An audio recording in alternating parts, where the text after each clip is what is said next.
Hi guys, कैसे हो आप लोग। स्वागत है सभी भाई बहनों का हमारे चैनल पे। तो आज हम पढ़ेंगे कैरेक्टरिस्टिक्स ऑफ लिविंग बींग्स यानी जीवधारियों के लक्षण। दोस्तों, आप भी मेरे साथ एक अच्छी सी नोट्स बनाइए और लिखिए उसमें और अच्छे से याद करिए। तो मेरा फर्स्ट पे है क्या, जीवन चक्र। यानी सभी जीवधारी क्या करते हैं, एक निश्चित जीवन चक्र का अनुसरण करते हैं। उनका जन्म होता है, वह विकसित होते हैं। विकसित होने के बाद में क्या करते हैं, प्रजनन करते हैं यानी अपने जैसे संतान को उत्पन्न करते हैं। कुछ समय पश्चात वे वृद्धावस्था को प्राप्त करते हैं और उनका क्या होता है, मृत्यु हो जाती है। अतः जितने भी लिविंग बींग्स हैं ब्रह्मांड में, वो इसमें ये क्या करते हैं, ये सारी क्रियाएं करते रहते हैं। यानी क्या होता है, उनका जन्म होता है, फिर उसके बाद में वो बड़े होते हैं, अपने जैसे संतान उत्पन्न करते हैं। कुछ समय बाद पश्चात उनकी क्या होती है, वृद्धावस्था आती है और कुछ समय पश्चात क्या होता है, मृत्यु हो जाती है। यानी ये जितनी सारी क्रियाएं जिनमें हों वो क्या होते हैं, वो लिविंग बींग्स होते हैं यानी जीवधारी होते हैं। आगे है मेरा क्या, जीवद्रव्य यानी प्रोटोप्लाज्म। प्रोटोप्लाज्म फर्स्ट प्लाज्मा में फॉर्म होता है यानी जीवधारी में वास्तविक जीवित पदार्थ यानी जीवद्रव्य है। हक्सले प्रोटोप्लाज्म को किसने, हक्सले जी ने डिफाइन किया था, इन परिभाषित किया था कि जितनी यानी क्या है, जीवद्रव्य, जो जीवद्रव्य जीवन की क्या है, एक भौतिक आधारशिला होती है।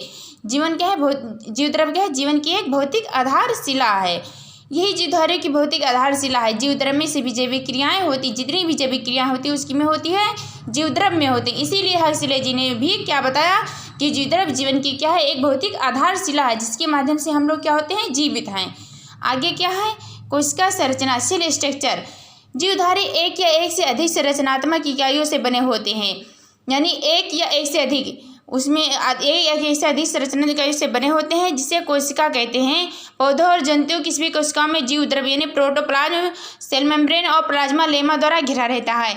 और इसको रॉबर्ट हुक जी ने क्या बताया, मक्खे की छत्ते जैसी संरचना बताई। और इसमें अभी देखिए ऊपर कैसे भी जीवधारी एक या एक से अधिक संरचनात्मक इकाइयों से बने। तो दोस्तों, तो मेरा जो यानी कोशिका होती है उसकी सेल स्ट्रक्चर होती है वो ऐसे रहती है। दोस्तों देखिए, कुछ हमने फिगर बनाया है आप लोग के लिए, ऐसे ऐसे रहती है, ठीक है। यानी एक या एक से अधिक संरचनात्मक इकाइयों से क्या होती है, बनी रहती हैं।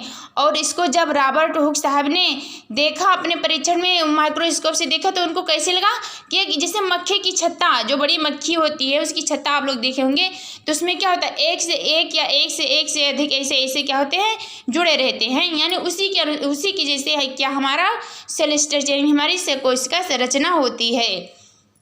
दोस्तों आगे बढ़ते हैं हम। उपापचय, मेटाबॉलिज्म। सभी जीवधारियों में हर समय अनेक रासायनिक और भौतिक परिवर्तन होते रहते हैं।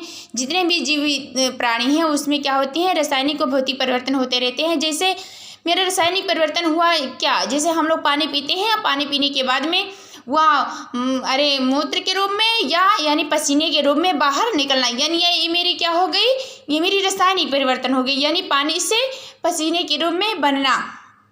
और मेरी जो भौतिक परिवर्तन है वो क्या होते रहते हैं, जिससे पलक का झपकना, या मेरा क्या हो गया, भौतिक परिवर्तन हो गया। वही कहा गया कि जीवधारियों की जो लक्षण में है, जो मेरे मेटाबॉलिज्म में है, उसमें क्या होता है, सभी जीवधारियों में हर समय अनेक रासायनिक और भौतिक परिवर्तन होते रहते हैं। आगे बढ़ते हैं, श्वसन यानी रिस्पिरेशन। जीवधारियों में श्वसन हर समय होता रहता है। जितने भी प्राणी जीवित प्राणी हैं उसमें क्या होता है, वो श्वसन यानी हमेशा करते रहते हैं, सांस लेते हैं और छोड़ते रहते हैं। इस क्रिया में वो क्या करते हैं, वही जीवमंडल से क्या करते हैं, ऑक्सीजन को लेते हैं और कार्बन डाइऑक्साइड को क्या करते हैं, बाहर निकालते हैं। जितने भी जीवित प्राणी है उसमें हमेशा ये क्रिया होती रहती है। आगे बढ़ते हैं, पोषण, न्यूट्रिशन।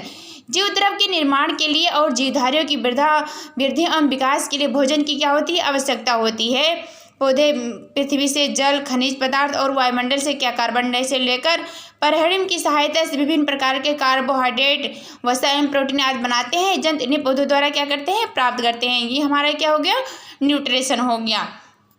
आगे बढ़ते हैं, ग्रोथ यानी वृद्धि।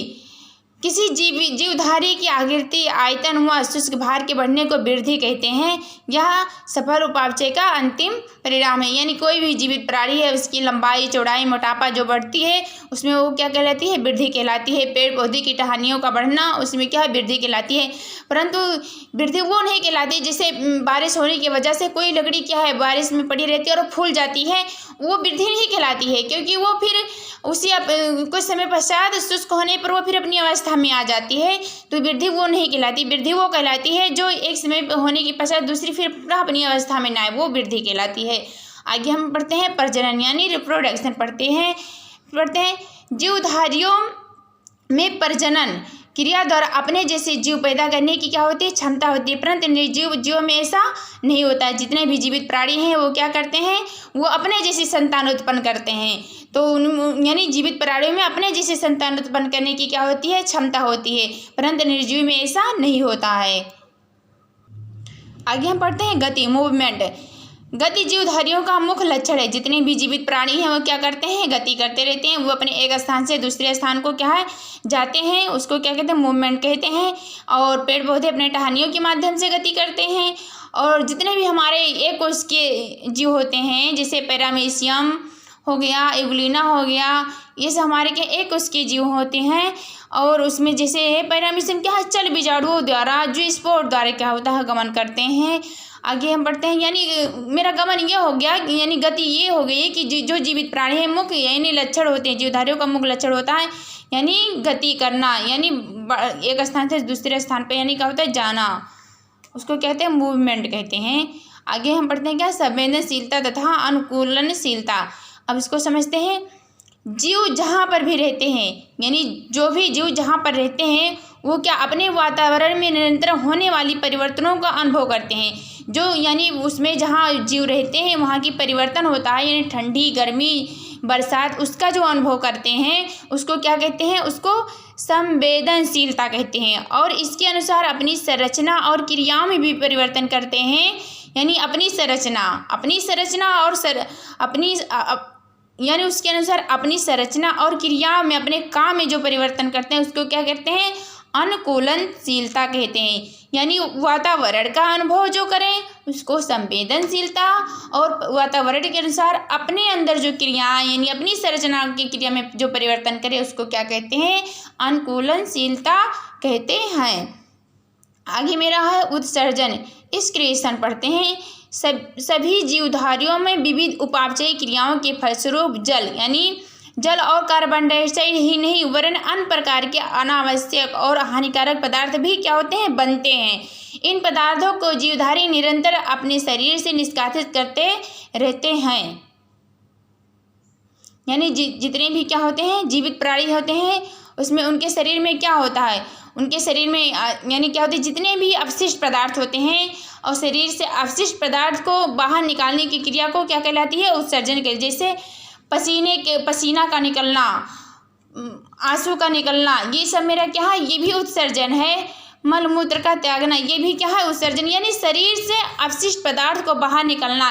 यानी हम क्या करते हैं? ऑक्सीजन लेते हैं, कार्बन डाइऑक्साइड को बाहर निकालते हैं, यानी कार्बन डाइऑक्साइड का बाहर निकालना, ये मेरे क्या हो गए? ये हमारे सारे उत्सर्जन। यानी शरीर से जितने भी अपशिष्ट पदार्थ हैं उनको शरीर से बाहर निकालने की क्रिया को हम क्या कहते हैं? उत्सर्जन कहते हैं। जैसे मल, मूत्र, पसीना, आंसू और कार्बन डाइऑक्साइड, ये सब हमारे क्या हो गए? ये हमारे सब उत्सर्जन हो गए। तो दोस्तों कैसा लगा मेरा वीडियो? आप लोग भी अच्छे से तैयारी कीजिए, लर्न कीजिए और राइड कीजिए। Thank you watching for.